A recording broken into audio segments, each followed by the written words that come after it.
লা লা লা লা লা লা লা লা লা লা কাপোৰখিনি শুকুৱাই লওঁ। আজি অকণমান বৰষুণ দিছে, হ'লেও অকণমান বাহিৰতে শুকুৱাই দিওঁ। কিন্তু 1 ছেকেণ্ড, 7 তাৰিখেতো পৰীক্ষাৰ ৰিজাল্ট দিব এডিআৰই। যদি মই পাই যাওঁ কি মজা হ'ব। ৱাও, ভাবি ভাল লাগি গৈছে। একো নহয়, এতিয়ালৈ কাপোৰখিনি শুকুৱাই লওঁ। তাৰপিছততো অকলে অকলে থাকিব লাগিব। যদি অকণমান দূৰত পাওঁ, ভাড়া ৰুম ল'ব লাগিব। আৰু ভাড়া ৰুমত যদি ভূত থাকে তেতিয়া কি হ'ব? সেই বেটাকো নিব লাগিব বেলেগ স্কুল। মানুহজনো অকলে অকলে ঘৰত থাকিব, আৰু মানুহজনে যদি বেলেগ লগৰ বনাই লয়, বেটাক পাত্তাই নিদিব দেখোন। মই চাকৰি জেগাতে থাকিম। বেয়া কথা হ'ল।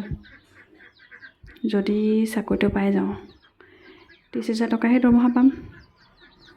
30,000 টকাৰে মই 4,000মান ঘৰলৈ পঠিয়াই থাকিম ৰেচন পাতি কিনি দিবলৈ। 500 পেহীক দি থাকিম মাহে মাহে। মা ঘৰতো দিব লাগিব 500। 5,000হে খৰচ হ'ল, বাকী থাকিল 25,000। 25,000ৰে বেটাক স্কুল দিব লাগিব, জুৰিব জানো? মানুহজনক 30,000 এমাহতে লাগে। বেয়া কথা হ'ল নহয়। যি হওক দেখা যাব, চাকৰিটো পালে ভালেই লাগিব। ইমান ডাঙৰ বডিটো লৈ জীয়াই আছোঁ। জিম যাম, ধুনীয়াকৈ সাজি কাচি জিম যাম, জিমত বডি বনাম। তাৰপিছতে ক'লে যাম, মালয়েছিয়া যাম, মালদ্বীপছ যাম, ইণ্ডিয়াখনতো ফুৰিমেই আৰু। কি যে ভাল লাগিছে ভাবি। কিন্তু যদি চাকৰিটো নাপাওঁ কি হ'ব বাৰু? চাকৰিটো পাম বুলি বেলেগ পৰীক্ষাবিলাকো দিয়া নাই নহয়। ফৰ্ম ফিল আপ কৰি থৈছিলোঁহে, পঢ়িবলৈ বাদ দিলোঁ। ইমান কম পইচাত নহ'ব নিচিনাও লাগিছে।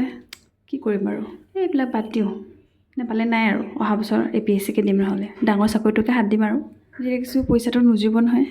অহা বছৰ ভালেই হ'ব, চাকৰিটো পাম, ডাঙৰ অফিচাৰ হ'ম, ACS হ'ম।